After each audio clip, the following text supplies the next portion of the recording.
జగ్గాపురం అనే గ్రామం ఉండేది. పగలంతా కూడా ఎంతో సందడితో ఉంటూ సాయంత్రం సూర్యాస్తమ సమయం కాగానే పక్షులన్నీ కూడా గూటికి చేరుతున్నటువంటి వేళ అప్పటి వరకు కిలకిల్లాడుతుండేటువంటి జగ్గాపురం ఒక్కసారిగా తలుపులన్నీ బిగించుకొని మోగబోతుంది.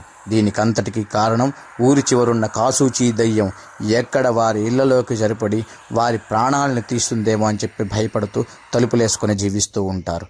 ఆ సమయంలో గబ్బిలాలన్నీ కూడా చెట్ల మీద చేరి దయ్యాలకి స్వాగతం పలుకుతూ అరుస్తూ నాట్యం చేస్తూ ఉంటాయి. గుడ్లగూబలు తమ తమ సంకేతాలని హర్షధ్వానాలని చేస్తూ ఎగురుతూ ఉంటాయి. నక్కలు ఊలలు వేసి ఆ ఊరి చివరుండేటువంటి దయ్యాలకు స్వాగతం పలుకుతూ ఇక రావచ్చు అనేటువంటి సంకేతాన్ని ఇస్తూ ఉంటాయి. అదే సమయంలో లోపల ఉండేటువంటి జనాలంతా కూడా బిక్కు బిక్కుమంటూ ప్రాణాలను అరచేతిలో పెట్టుకుని భయపడుతూ జీవిస్తూ ఉంటారు. చివరికి సూర్యాస్తమం కాగానే నక్కల దీవిలో ఉన్నటువంటి కాసూచి దయ్యం ఒక్కసారిగా చెరువులో నుంచి బయటకు వచ్చి ఆనందంగా ఆడుతూ పాడుతూ గెంతుతూ ఉంటుంది.